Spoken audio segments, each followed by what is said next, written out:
Como você já deve estar sabendo, nos últimos dias teve aí um dos maiores hacks da história e um cara sozinho conseguiu roubar basicamente aí mais de US$ 1 bilhão de uma cold wallet, entre aspas, cold wallet da Bybit. E, bom, eu fiquei bastante interessado em entender como é que esse cara conseguiu fazer esse hack. E eu fiquei aqui estudando na última hora para entender como é que ele fez e precisei fazer engenharia reversa de alguns dos contratos que ele colocou na rede e também da Cold Wallet, né, do Smart Contract, que é a Cold Wallet da Bybit, e até entender como que foi feito. E aqui nesse vídeo eu vou explicar para você o que aconteceu. Esse vai ser um vídeo que vai ter uma pegada bastante técnica, vai ser bastante pesado em termos técnicos. E se você não tem esse conhecimento de EVM, Solidity, Smart Contracts, Ethereum, vai ser difícil de acompanhar. Mas eu vou tentar fazer o melhor aqui para primeiro fazer uma explicação básica, visual do que aconteceu, e depois a gente vai partir para abrir os contratos e ver exatamente o que ele foi fazendo. A Bybit usa uma solução chamada Gnome Safe. Tá? O Gnome Safe ele é um smart contract na rede do Ethereum, certo? Vou botar aqui, Gnome Safe. Gnosis Safe. E esse é um projeto que você usa como uma espécie de carteira online que você consegue controlar ela externamente. Então, basicamente, ele funciona assim: você tem lá o teu Gnosis Safe e você manda mensagens assinadas para essa Gnosis Safe a partir de uma carteira Cold que você controla para poder fazer gestão de fundos. Mas, aparentemente, isso é simples, né? O problema é que a forma como eles fizeram esse deploy, como que eles têm esse Gnosis Safe, o setup dele que foi feito, ele permitiu o hacker fazer algumas maracutaias aí. Então, o Gnosis Safe, na verdade, ele é um proxy. O que significa isso? O código que está aqui dentro, na verdade, ele é um código muito pequeno que toda vez que chega uma transação para ele vai reencaminhar isto para um outro contrato que está na rede, que é a implementação. Isso é feito a partir de uma chamada, de um opcode que se chama Delegate Call. Delegate Call. Faz tempo que eu vi isso aqui, então eu estou um pouco destreinado com relação a EVM. Mas quando chega uma chamada aqui, o proxy ele sabe que ele precisa enviar esta chamada agora para a implementação real, e quando essa chamada é feita através de Delegate Call, tudo que for executado aqui será afetado neste contrato aqui. Então o contrato ele tem várias variáveis dentro dele lá, certo?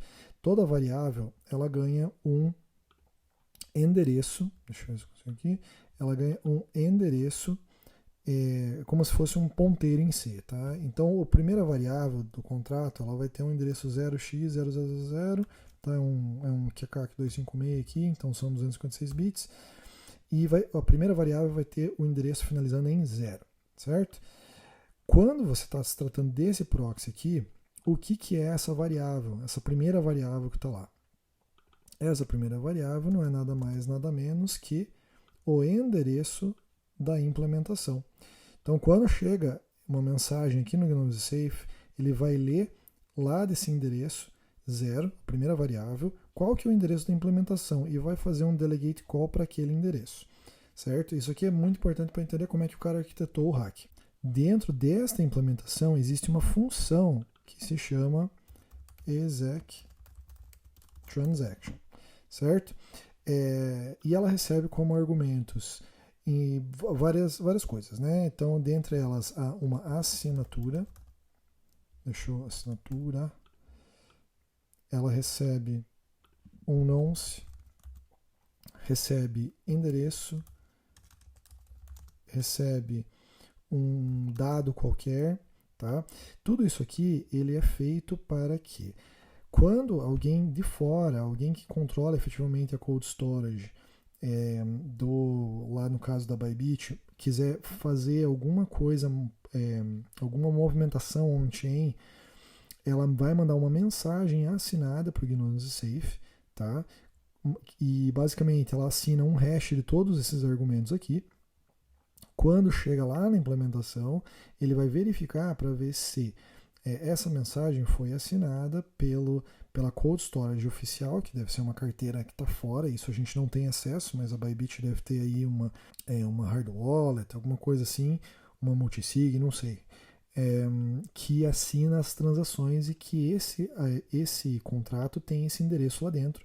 Então ele sabe que ele só pode executar transações que foram assinadas off-chain, fora da rede, por essa carteira de segurança, uma carteira de confiança da Bybit. Tá, então qual que é o enrosco aqui? O que aconteceu? Bom, o hacker, né? Não sei se dá para chamar de hacker, que hoje em dia tem outra conotação essa palavra, mas enfim, a pessoa que aplicou o golpe aqui, o que ela fez?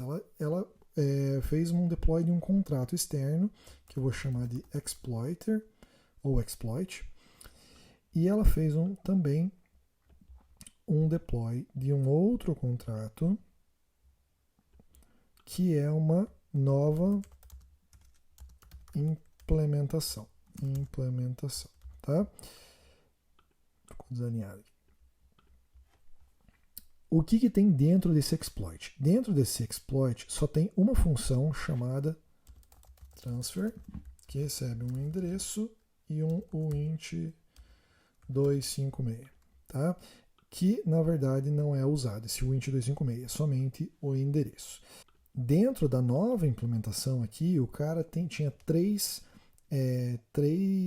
funções. Então, transfer, exatamente igual ao outro, uint 2, ou melhor, acho que é o uint 256, ou address também, que dá na mesma, né? Porque é o mesmo tipo de endereço, mesmo tipo de tamanho.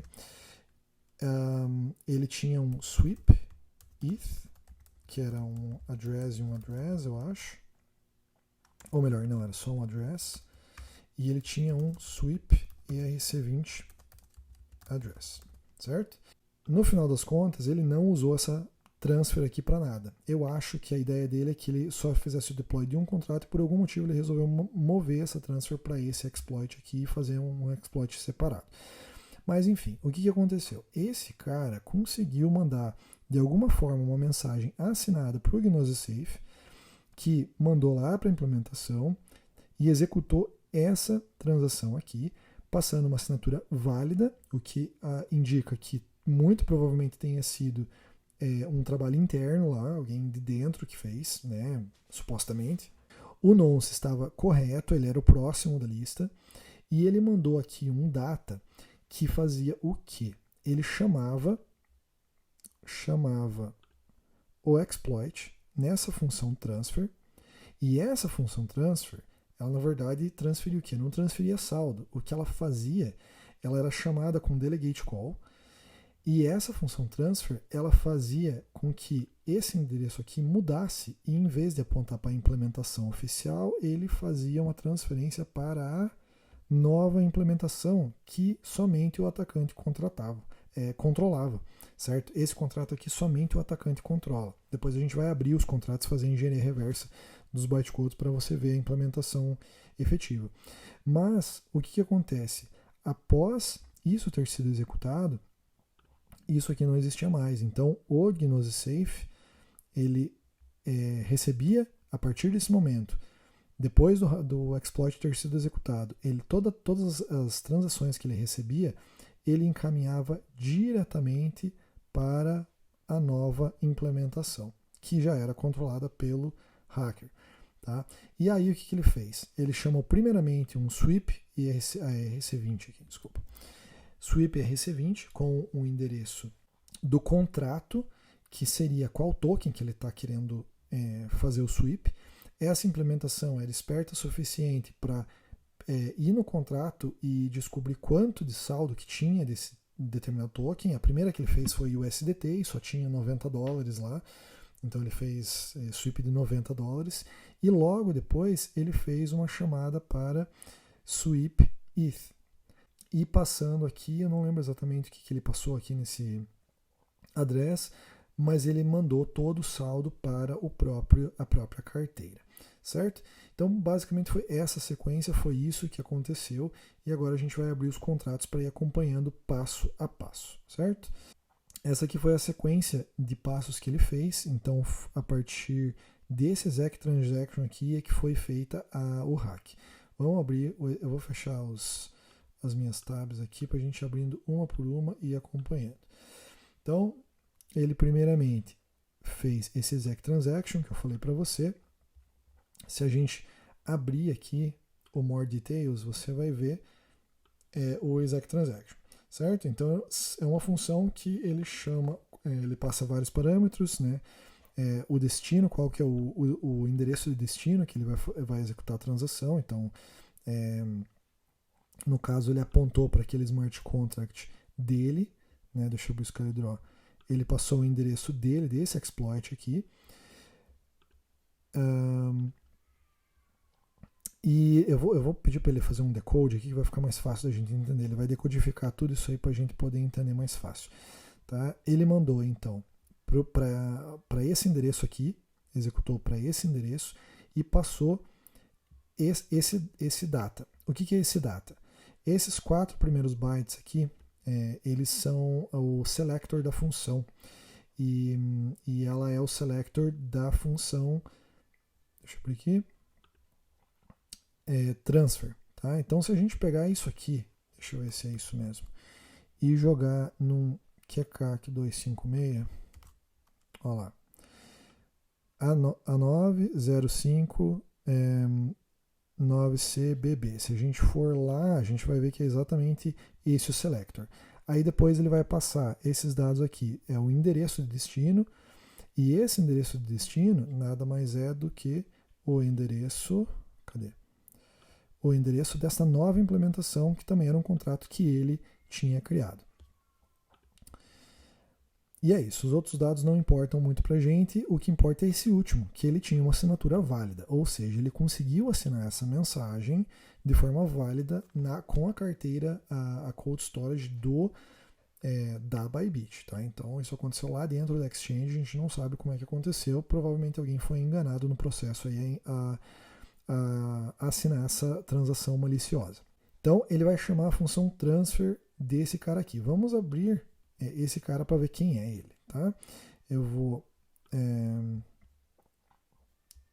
o endereço é esse aqui, certo? Você vai ver que ele é um contrato bem pequeno. Eu vou mandar ele fazer a descompilação a engenharia reversa desse contrato e você vai ver que é só isso aqui, certo? O que ele está fazendo? Ele define um storage 0, que é o endereço que eu falei para você ali. Tá? Deixa eu abrir aqui os CaliDraw. É esse endereço aqui. Ele vai fazer um override do conteúdo desse endereço com aquilo que vier na função, no to da função transfer. Tá? E o que é o to da função transfer? Vamos voltar lá. É complicado, tá? É isso aqui. É esse endereço aqui. Ou seja, BBD, certo? O segundo argumento seria esse monte de 0 aqui. Eu não sei porque ele fez dessa forma, mas é assim que ele resolveu fazer. Então agora vamos abrir o contrato de implementação. Vamos abrir o contrato de implementação. Você pode ver que tem uma transação para ele de 4 dias atrás. Esse cara já estava fazendo testes com esses contratos, tá? Dá para a gente depois abrir as transações e ver, mas a gente dá para ver que há uns 4, 5 dias atrás ele já estava fazendo testes para tentar descobrir se o hack dele ia dar certo. Então foi tudo planejado, não foi nada de última hora. Tá? Deixa eu descompilar aqui. Beleza, esse aqui é o contrato do cara, certo? Ele é um contrato que tem... você pode ver aqui que ele tem o transfer, tá? Ele aqui dentro, ele não usou essa função para nada, tá? Ele usou a do outro contrato. Mas nessa versão aqui, ele tinha um if a mais que fazia com que só pudesse executar essas funções, transações vindo da carteira dele.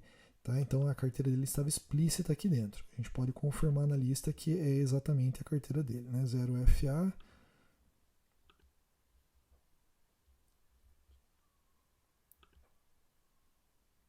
Isso, FA0, tá aqui, ó, FA0, que o 0 à esquerda não conta. Beleza, então essa função não foi utilizada. Esta função aqui, você pode ver que ele está com o nome de unknown.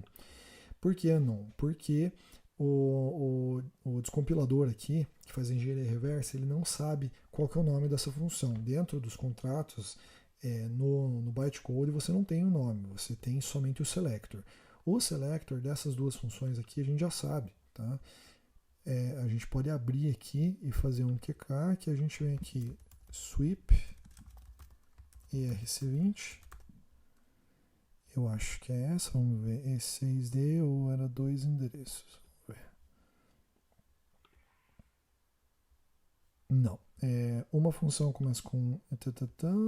Tá, essa aqui ela recebe 2 address, então a gente tem que mudar aqui. Pronto, 58, 25, 15, será que é isso? Vamos ver. Isso aí, 58, 25, 15, 17. Então, essa função aqui é a função sweep ERC20. E o que ela faz? Né? Primeiro ele testa para ver se está vindo da carteira dele. Se não tiver, ele joga uma exceção, ele reverte a transação. E se for, o que ele faz? Ele pega o balance off, né? Ele pergunta para o contrato do token em questão que está sendo tentado fazer sweep aqui, quanto de saldo que tem. E aí depois ele vai tentar fazer um transfer desse token todo para o endereço dele mesmo. Certo? E essa outra função aqui, ela é similar. Então essa aqui, 1163, vamos lá, vamos jogar no QK aqui, sweep if, e lá eu acho que, deixa eu ver quantos argumentos, é um argumento int 11, é isso aí, ó, 1163b2b0, você entra aqui, 1163b2b0, o selector dessa função. Essa aqui é a função que varre o saldo de Ethereum, e foi exatamente o que ele usou para poder fazer aquela varredura de 400 mil Ethereum lá da carteira.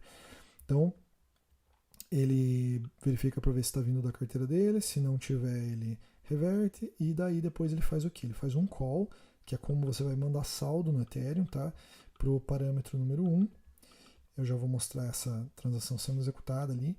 Aí ele pega a quantidade total que tem nesse endereço aqui e manda para a carteira dele. Beleza? É isso aí que ele faz. Essa aí basicamente é o resumo do que foi esse hack. Então o ponto principal todo aqui é o seguinte, né? Vamos mostrar aqui. Aqui ele executando o sweep ERC20, aqui ele executando o sweep ETH. Essa aqui foi exatamente a transação, como você pode ver, que transferiu 400 mil Ethereum para a carteira do exploiter, tá? Que é essa aqui. Dá para ver ele chamando a função aqui, ele passa o endereço dele para receber e é isso que aconteceu. Beleza, vamos só fazer então uma recapitulação. O exploiter de alguma forma conseguiu chamar esta função com uma assinatura válida, ou seja, aparentemente, supostamente foi um trabalho interno, alguém interno com acesso conseguiu convencer alguém a assinar essa transação maliciosa, e ele depois que fez o broadcast dessa transação, ele modificou o endereço que era de implementação aqui, do original do Gnose Safe, para a nova implementação que ele controlava, e a partir daí ele fez o que ele bem quis. Como curiosidade, a gente pode entrar aqui na implementação do Gnose Safe. Essa aqui é o tal do exec transaction. É uma coisa muito interessante que tem um nonce, certo? Veja que o nonce ele é na verdade uma variável pública, tá? Global desse contrato. Então a gente pode ver que o nonce ele é passado aqui e depois é incrementado. Então essa transação, quando ela é assinada offline pelos detentores da carteira de verdade, Cold Wallet, ela já tem que conter esse nonce aqui para que ela seja válida. E se a gente for na lista de transações, a gente vai ver que foi executado um exec transaction há 20 dias atrás. Então essa assinatura ela foi feita entre o dia 3 e anteontem. Basicamente é isso que dá para a gente inferir pelo histórico aqui, senão eles não teriam assinado a transação com um nonce diferente do que deveria, né?